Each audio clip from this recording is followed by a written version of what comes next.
Moses, you're right? You're doing a dab on there, man. Is it a question? Is it a question, Murray? It's not a question, is it? Ain't nothing like that.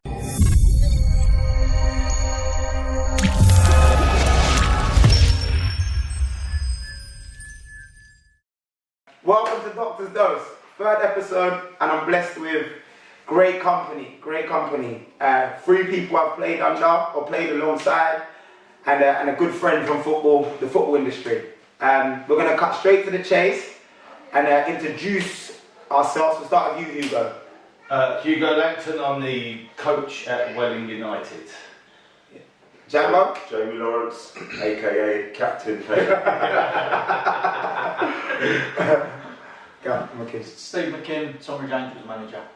Moses Swabu, ex-professional football player. Now work alongside the FA, the Premier League and the PFA.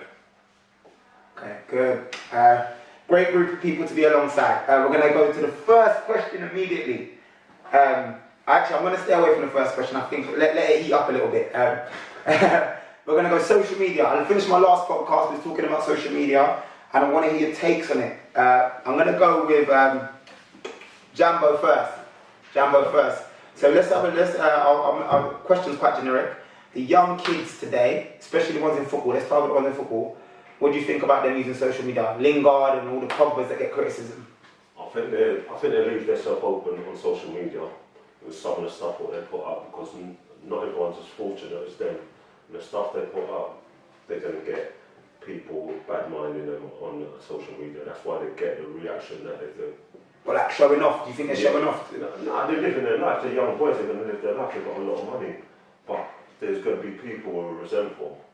Yeah. And that's why they leave themselves open, especially you don't play a good game. And then they're at you, like what's happened like with Pogba and Rashford and miss a penalty. Racial abuse. Yeah. Anyone else? What do you think? I just think that same as Jay really, they do leave themselves open, but it's the way of the world now. Everyone uses it, and it's the best tool for someone to get someone that's jealous. So jealousy comes into it. Some of the stuff that is done, I agree with Jay, they are young, but some of the stuff that's done shouldn't be done. Maybe they regret it afterwards, but in general, a lot of the feedback or the stuff that's thrown back at these players, whether it's non-league or professional, you know, if you get it in non-league as well, some young player will put up, oh, I made a couple of assists today, and he'll get hammered for it. I just think it's jealousy. Jealousy. Sometimes, yeah. Do you think it's a little bit over the top with, because obviously we'll go to Moses next, who's a little bit younger, but for someone like yourself, you couldn't put up assist today or had a great game. What do you think of that? When you've lost. Yeah, when you've lost. But I would never do that anyway. Still to this day, No, I would never do that. Like if we won something, like as a vets, if we won something, it's a team thing, not individual for me. So if we won something, I say, yeah, champions, national champions, that's it. Yeah. Same as me, after every game, whether we win or lose, say about the team, thank the team we played against, wish them luck for the season, whether that's win or lose. I don't do it if we win and forget about the losses. I'll do it every week, and that's basically what I do on the football side of it. So you don't make it personal, you don't make it about you, like? No, not at all, it shouldn't be. Yeah. There's a prime example of Danny Cowley that I saw yesterday, his interview at Huddersfield. He was always talking about us, and that's more him and his brother, and it's about us. It's not about Danny Cowley, I'm Huddersfield manager in the Championship, it's us. We've worked hard to get here.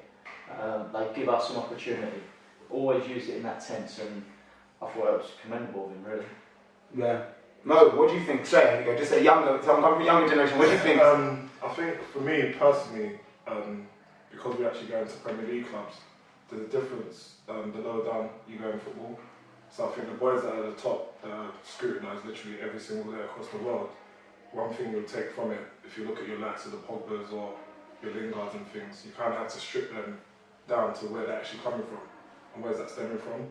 So for example, Pogba's from France, in the rural areas of the ghetto, their families never had anything, so then you look at the club Man United. Now when you actually go to United and you understand the history of the club, and I'm an Arsenal fan, going in there and you're actually seeing the level of excellence that they're striving for. I think one quote on the wall is, so Matt Busby, you strive for perfection but will settle for excellence. So they're very big on education. So it's about Pogba understanding to an extent what club he's playing for and what it means for him to be at the club. Then you have to mirror match it to, okay, I'm a Manchester United player, anything that I say or tweet goes out to absolutely everybody. So fans are potentially paying hundreds of pounds to come and watch you every week. You have to take into consideration these guys have supported the club from generations and generations and generations.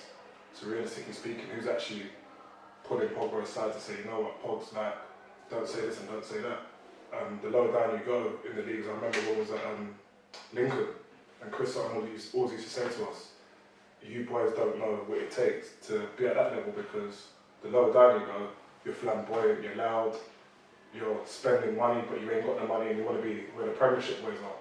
So it's like the generation's different now in regards to football. A lot of players are coming through, but then again, there's a bit of balance. So realistically speaking, if I'm, your normal working class, hard working man, and I go to work every day, I'm not expecting to see someone prancing around and dancing and doing all these things. But now you've got the whole social media generation. I haven't come from a generation of social media, so if I had an opportunity to play again, you're going to do things different. But then you have to realise these players are now making 200, 300, 400, 500 grand a week, and now it's not just about football. You've got endorsements, you've got agents, you've got friends, you've got family, you've got so many different things that's happening within their own lives. The pressure's on there. There's a lot of mental health issues. So a lot of players are not insecure, but I'll give you an example. This whole racism thing that's happening, Jamie will tell you, it's been happening for many, many years. I was fortunate enough to meet, I think, Paul Cannaville. Didn't even know who he was in Chelsea. So it's like, what he's had to go through, what your Bobby Barnes, or whatever experience with racism, is completely different from what's actually happening now.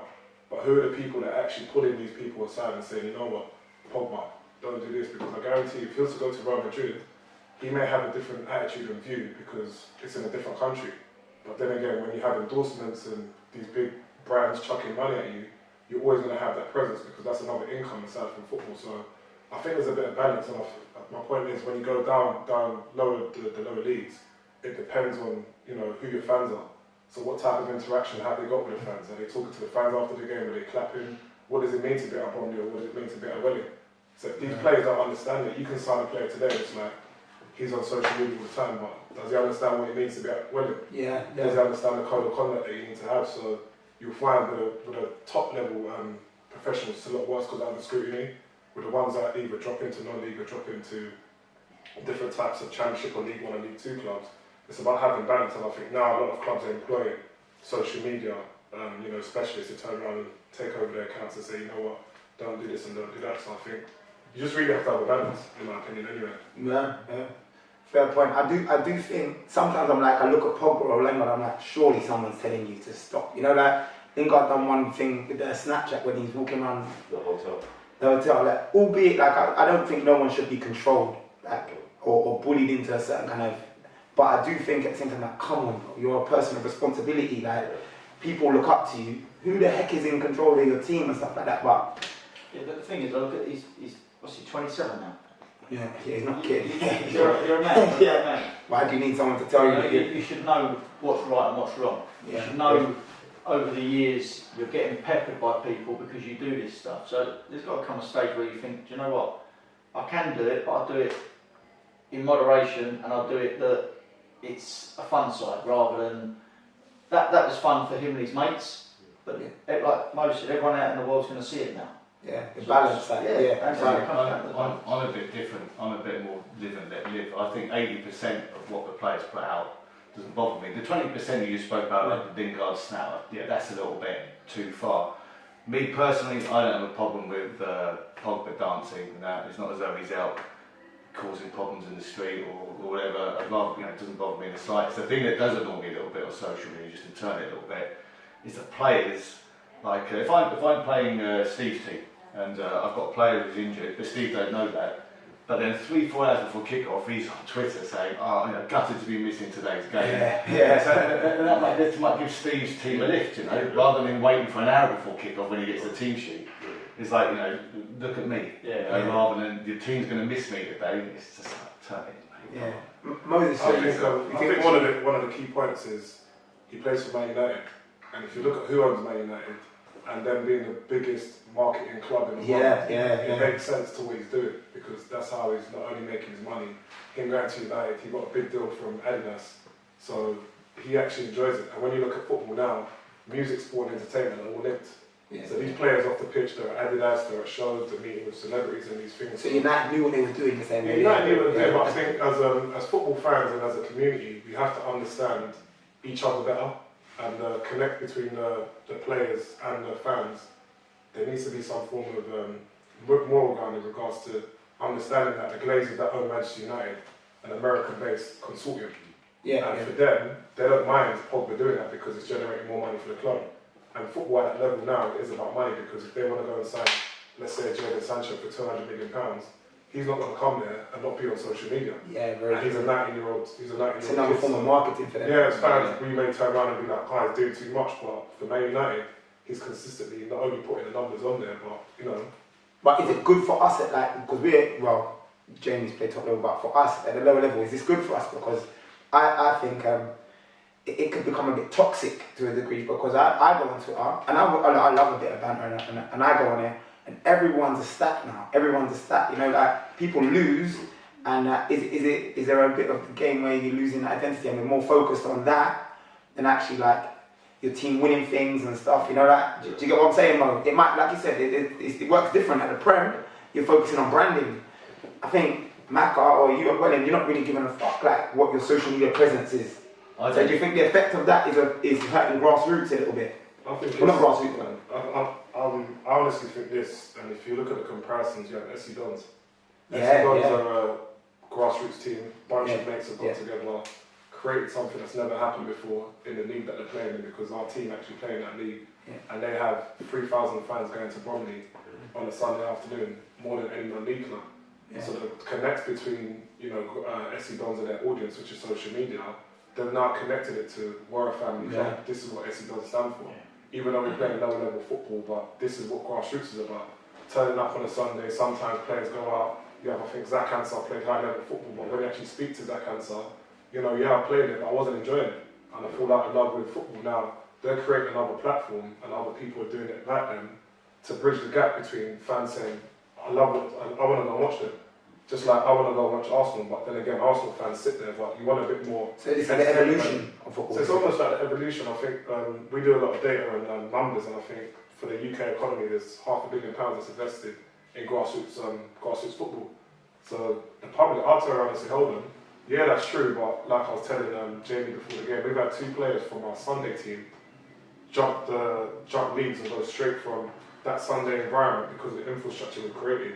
One's going to Charlton, one's going to Reading. So these kids that are, you know, for instance, looking at your SC Dons, they want to be on TV because it's a showcase. So a lot of the non-league clubs, for example, you guys may not have the budgets to go out and get players, but, you know, how can we find these gems within the community to actually give them opportunity? Do you look on social media for players? Do you look on social media? Or YouTube? Would you YouTube? Because I remember it used to be laughed at, you know, when I was like at Dagenham. I remember, I think John Still was at, someone sent me YouTube footage. Obviously I'm talking 6-7 years ago. Yeah, but now I think managers are using it as a point of reference, right? Well, to be fair, like, a lot of the stuff I'm sure you're the same. Like you get sent, like centre half will send you his clips on his Not YouTube, begging someone. and it's all about I can play 5-yard pass, 10-yard pass. I've got the diag, I've got to drop the shoulder, I've got the Cruyff, and I'm sitting there thinking, are you going to head a ball? Are you going to defend your box? Are you going to clear something? And it's listen, that's something different. Football's a bit different, but me than it was when you was all younger and I was younger. But me personally, I get out and I watch as many games as I can. I've got, through my own kind of consultancy, I've got a network of people that are always out and about feeding stuff into me. So, like this morning, someone phoned me and told me about a 17-year-old, 6'2" centre midfielder who's got a little bit of everything in the Sussex County League. So that's now my responsibility to go out and look at this player. I think it's something I can do with him. And I watched 130 games of football last year for Bristol Rovers. And so that's from League One all the way down to County League. So I think it's just about building, in terms of the players, you build your own kind of database and your own knowledge. Yeah. You get sure you have access to clips, whether it be on Y Scout, Scout 7, YouTube to an extent. So there's lots of different ways of doing it. But me personally, I like to You've got to see the players. You've got to see them in person because you've got to see the mannerisms on the pitch. You don't see it on the YouTube clip. You don't see it on the Twitter feed. If you actually go and watch them for 90 minutes or however long they're on the pitch, you can see their reaction to losing the ball. Yeah. You can see how good they are in and out of possession. That's why you'd have to watch them in person. I can't take YouTube or Twitter. That's It's a great point, Yeah. because you need to actually watch the player, and Jamie's big on it as well. When we play, even the vets, you got to play as if it means something to you. You can't just play as a fair weather player. It's kind of like you said earlier, pinging balls left, right, and centre, unopposed. When you're in the hustle and bustle of the game, that's the true character of the player. That's what you got to see. You guys may not know this, but I actually help Tunbridge Angels in their academy under so I'm actually developing players for Steve, not for Wayne. That's beside the point. But in their pre-season recently, they were 3-0 down at home to someone like Dover, and they were all walking around the pitch and stuff as though the world was going to end. And I said to them at half time, I said, I'll tell you a story, guys, and I want you to try and tell me who this player is. I said, this player, 16 years old, playing on a Tuesday night on the outskirts of Manchester, his team were 3-0 down, it was driving down with rain. And I said, the player just didn't care, he kept looking, can I get the ball, can I get the ball, can I get the ball? I said, the player was Paul Scholes. I said, and look where he went. I said, but the difference is that he still believed that he could have an influence. Maybe if I get 3-1, 3-2, it looks a little bit better. But the fact of the matter was, it's like you said, what you do when you're 3-0 down with 10 to go and it's cold and they're and YouTube can't show that, innit? Yeah, character. YouTube can't show. YouTube and Twitter will only show you the best bits. Yeah. The nice what they ones. want you to say, Because that they're trying to, or the player's trying to sell themselves to you, or if they've got someone looking after them, they're trying to give you the best parts of them. But you really have to watch them, and you can take bits and pieces from it, height, name, age, stuff like that. Yeah. You have to go watch and play a proper game of football. Yeah. Jambo, would you ever, I know you've been in management, I know you're not.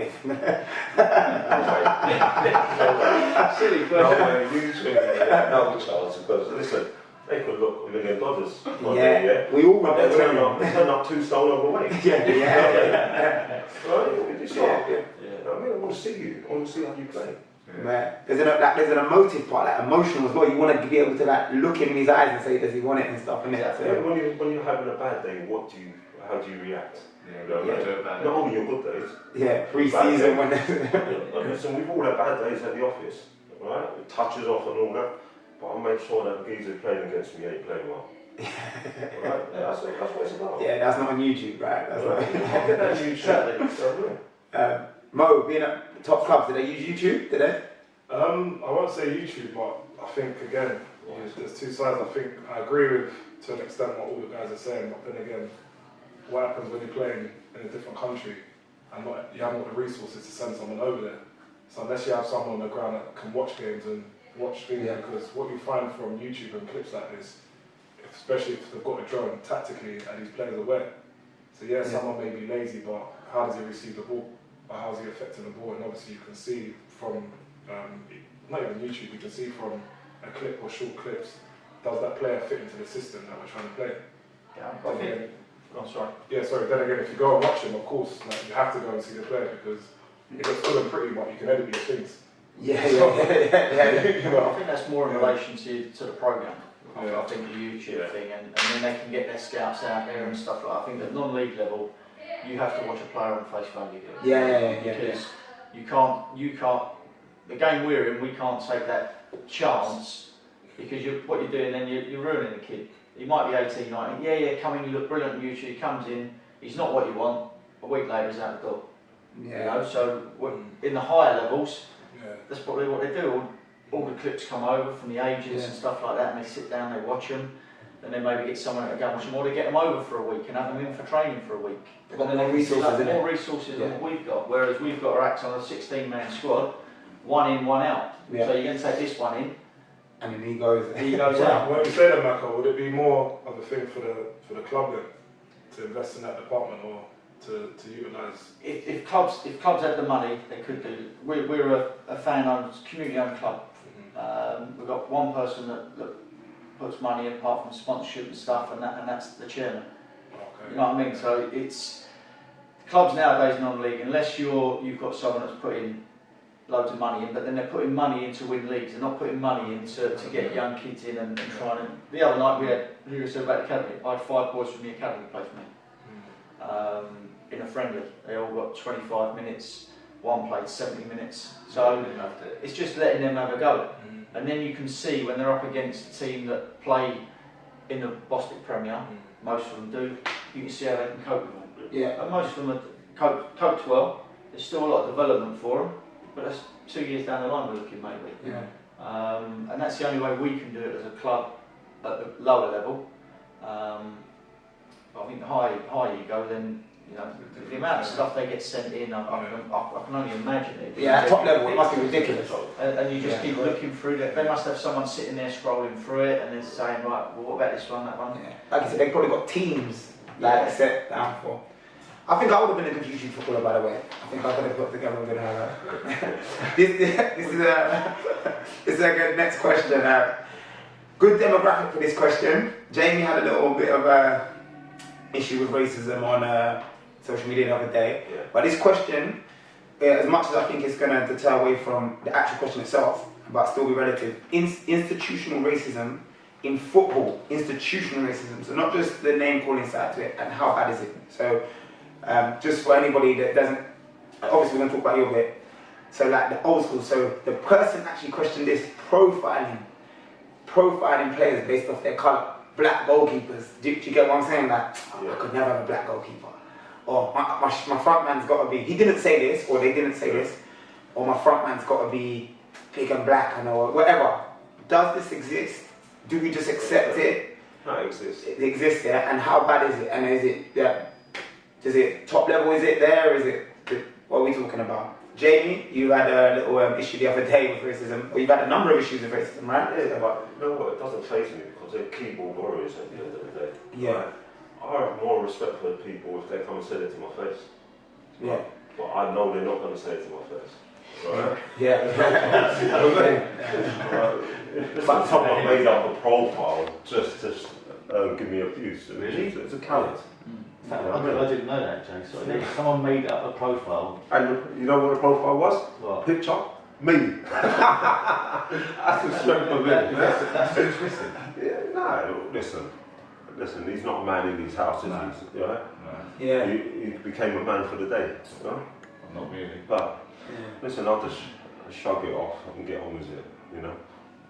So, but that in regards to the institutional side to it, so like as a manager, as managers, as a player, someone that's out, you actually manage your own team now. Do we still think that exists? Because I think, if I'm being honest, I don't want, when looking back as a player, certain managers I looked at, I don't want to speak for them, but I think, I reckon they might have gone like, my centre half's got to be a big white lad, you know, like, and that hinders the game, like, so it shouldn't exist. But I think, do you think it still exists? Do you think I think it still does. But it's the way you take it. Is it? It's a difficult one for me to say. Is it racism when you say they've got a big black centre forward? No, They've got a big white centre forward.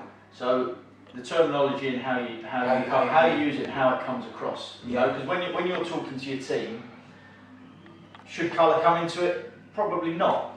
But what you're doing is you're identifying different. you're describing the player? Yeah. So if they've got two forwards, for example. The black one's black, one's white. Yeah. So it's one of those terminology used. Should it be used? Probably not. Not in this day and age. But it is used. It is used, and I think that the players in your changing room will know if you're a racist or not. Yeah.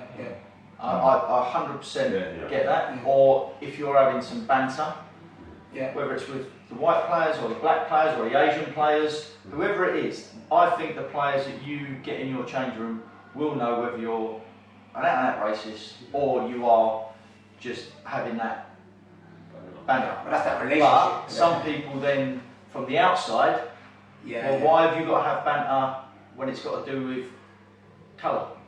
Yeah. And I get that side of it as well. But as I've always been the change, when that change room doors closed, what goes on there stays in there. Yeah. It should. Do you know Should what I mean? have It no shouldn't. more. It's not like that, does it? Yeah. It gets leaked out because someone might not be playing. And when someone's not playing, all of a sudden, something's an issue. Yeah. Easy So- way out, innit? Yeah, and I think that's all through the board. But it's a tough topic to talk about because you don't know whether you're right or wrong. It's sensitive. It's sensitive, isn't it? Yeah, it's very It's very sensitive, and like I say, I got accused of it. I got accused of it up at being a racist up at Dover when I was playing at Gravesend. I got accused of Steve Sodgy got sent off, and he went in the changing room and then come off after the game. We'd won, but one of their players said to him that I'd called him a black CUNT when he was getting sent off. Yeah. Now, in my favour, which I'll go on to in a minute, I'm standing at that door. Now, if I'd said something like that to yourself or yourself, you're coming for me straight away. Yeah. I stood there, didn't do nothing. A lot of shouting and stuff like that. I had Chase Stadler, Francis Duku, Aaron Barnett, all black players in my team, stood up for me, knowing that they'd played with me for 2 years, known me outside of that 2 years, and know I went racist. Yeah. But I could have been standing there thinking, what's going to happen to me now? Yeah. Do you know what I mean? Yeah. Not in terms of violence, but Yeah. in terms of football. Yeah. I was 27 then. So as much as it's real, there's also people, a lot of people throwing it around, isn't it? It's like an easy one. It's an easy one. Like if there's a That's why I just said it, because of what Jamie said. Yeah. yeah. Mo, what do you think? Yeah, I agree with Michael because I think no matter what level of football you play at, when managers say it, whatever stays in this dressing room and in and amongst us, it stays in the dressing room. And what you find is different types of banter. Just like, for instance, I think one of you explained something earlier about someone's circumstances, but what's in the change room knows. Like I played for a relatively short time with Macro at Sutton, and our squad was predominantly black. So if anyone was to turn around and say, oh, Mac was racist, I'd be like, what are you talking about? I've seen it every day, so I know his characteristics. Yeah. But then it's when it comes out of the change rooms and what players will do, is turn around and use things for an excuse. Yeah. Oh yeah, I'm not playing, but yeah, I think Gaffer may be racist. Yeah, I heard that a lot. So it's like, I've heard it. But the So, same yeah, person exactly. signed you. Yeah, it's the same. true. When it comes to players, I think there's another agenda there. Yeah. Okay, yeah. so why is it now? You know, he's supposed to be racist, or what did he actually say to you? Why is in the change room he said, oh yeah, that black striker? But to me, that's not racist because when I was in school, when I was with my Asian friends and white friends, I was like, yeah, Jack, what's happening? Let me come around your house for pie and chips or something. Yeah. I'm like, what's that African food? So it's like, Yeah. that's just us understanding each other's culture. Yeah. Not bantering or anything, because he don't know anything about Africa, just that I might not know anything about him. So when you come into a football environment, it's actually close-knit, but it's like you're almost a family. Yeah. So when you're joking around, if I can joke around with my brothers and call him names or anything, I'm not saying that there's a threshold, obviously, that can't be crossed, but then again, it's the environment and the people in the change room set that environment. It's when it goes sour. That's It's when it goes sour. Yeah, I think at non-league level, as I've played all my life, it's what I've been brought up in. It's what everyone knows. Players come like yourself, coming from pro game yourself, coming into non-league. I think now, if you can't do any of that at a high level, you can't say anything in changing rooms, Too whether basic.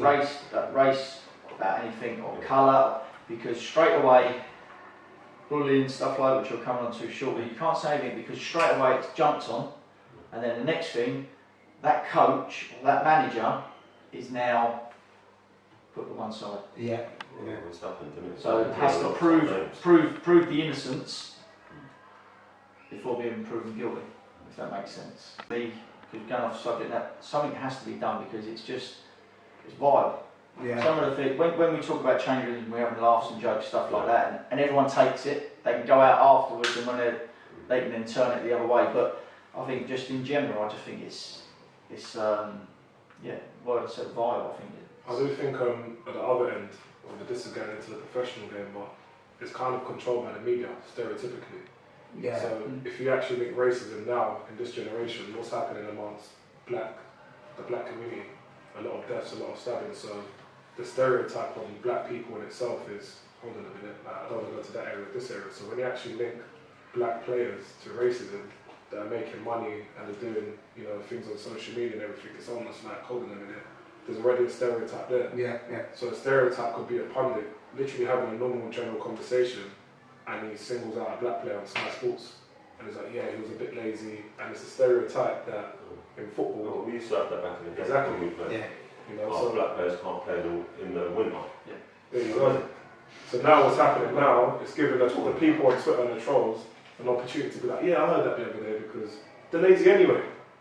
Yeah. I just missed the penalty, effing like this, so it's like, how do you now control that?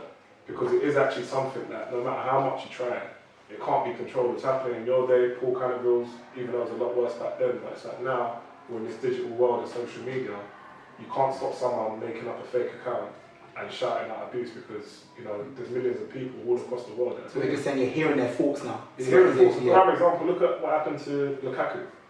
Oh, And the wow, actual yeah. Inter Milan fans Wow. came out and was like, Wow.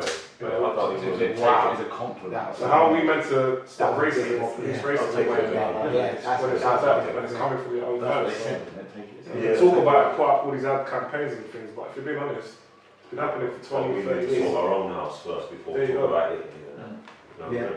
You must have experienced it, Jumbo, right? I experienced it as a manager. As a manager. Yeah, my chairman said to someone like, I don't want to come and watch 11 black players play.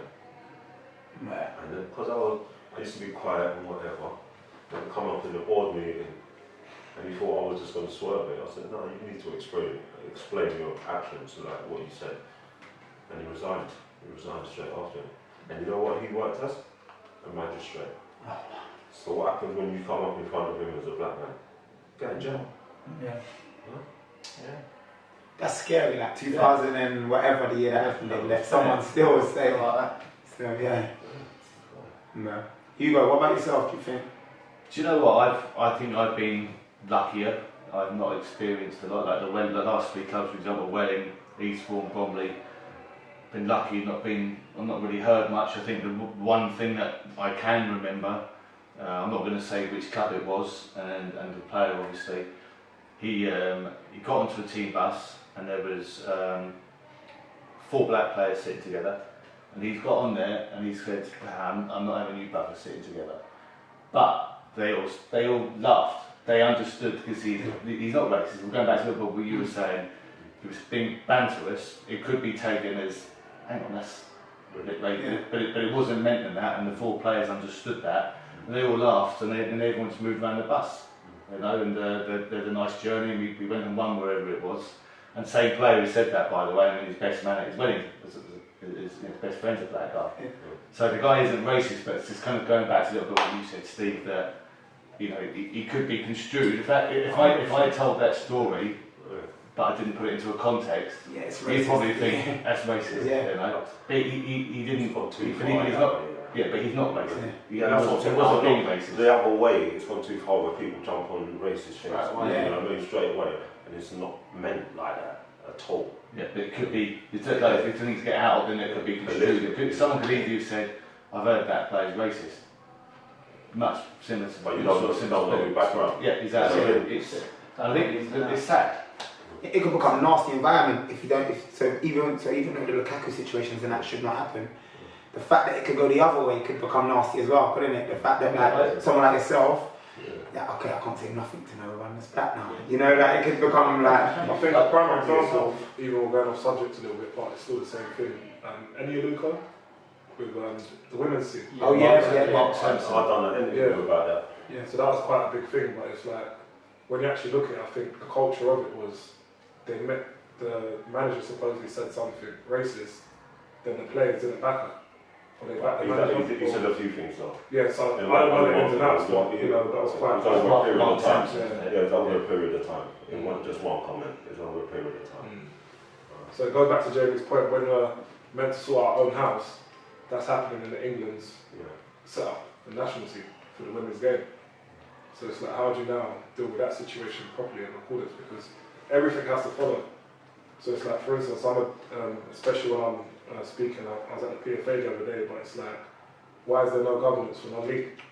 So yeah, you have the PFA and you have, you know, the biggest union in football with all the money and everything like that. But how many players from the pro game come and play into the league? So what type of structure is there? Yeah, very because, true. you know, they educate all the Premier League players and all the League Two. You're a member for life of the PFA. But how about these other guys that? And they're making money. Some of them non-league boys are Yeah, footballers, really. They're making money. So why are they not being? Well, just a quick question, just before we change subject. What would you do if you found out a player was racist? If a player said one of your players was racist, would it be sacked? Would it be? How would you treat that? Just say if you just turned around and said you whatever to whatever. How would you do it? In your chat, like, In your change room. your change room Yeah. or on the pitch, they've got to go. Go done. They've got to. There's no- yeah, there's- Because there's- otherwise there's- you get tarnished with that brush as well as backing a racist. But you're also saying it's okay to say these things. Yeah, I'm not I think, gonna- yeah. So I'm with you. You've got to go. You keep There's a line. You're either this side or that side. As soon as you cross it. Because you've got to look, some of them top clubs, like, they kind of back their players though. Because you know that players have been done for it. They don't sack them, do they? Like, But the higher line, Yeah, aren't they? yeah, it's scary though, isn't it? But you got to think about it, it's scary regardless of the, yeah. That's what it comes down to. It's the money. That's a problem in itself, right, isn't it? Of course it is. Well, Of listen. course it is. And Yeah. that's why they'd find a problem coming down to a non-league changing room, because the banter goes on in a non-league changing room is felt by everyone, Yeah. whatever colour you are. Yeah. Yeah. Whereas in their bubble, if you like, with their money and stuff, if someone says something to them they don't like it, toys are out the pram. They go to the press. They go to everyone. It's on Yeah. social media. Yes. They're trying to get the person sacked or whatever, and it's totally, it is different levels. I'll tell you Yeah. that now. I don't want to be a dinosaur, but old school players that maybe coming out of the game a few years ago would come down and they'd get the environment that it's all about. Yeah. Whereas if a non-league player went into a pro game, the environment's totally different because they couldn't probably say things that they'd get away with a non-league change. 100%. Yeah. And it's the balance of both. But if someone's racist to whether it's your own teammate or whether it's someone else on the Done. pitch, and you've got proof of it, Yeah. it's done. But you can't, and that's the balance as well. You've got to have proof before you can Yeah. find I'm someone guilty. speculation. That's how I see it. Yeah, Yeah. Don't go on speculation, sack them, and then find out that it wasn't true, yeah. because that's happened before as well. Loads, yeah. So you've got to, if it was done there and then and you saw it, you heard it, or your right-hand man saw it, heard it, they're gone. You can't have that in your environment. This kind of leads to the next question here. This is going to be interesting. So I'm going to actually put it how the question was asked, alright? The guy is a manager of a Sunday team, I believe, and he said one of his players have come to him and said he's gay. He's Sorry, I thought I laughed there because I thought it was he's homosexual. He does not. He wants to remain anonymous in the dressing room, but the banter in the dressing room about homosexuality, he wants to stop. All right. So I've kind of posed the question as: would you play or manage a homosexual player? Let's just address that. How would you address that particular issue?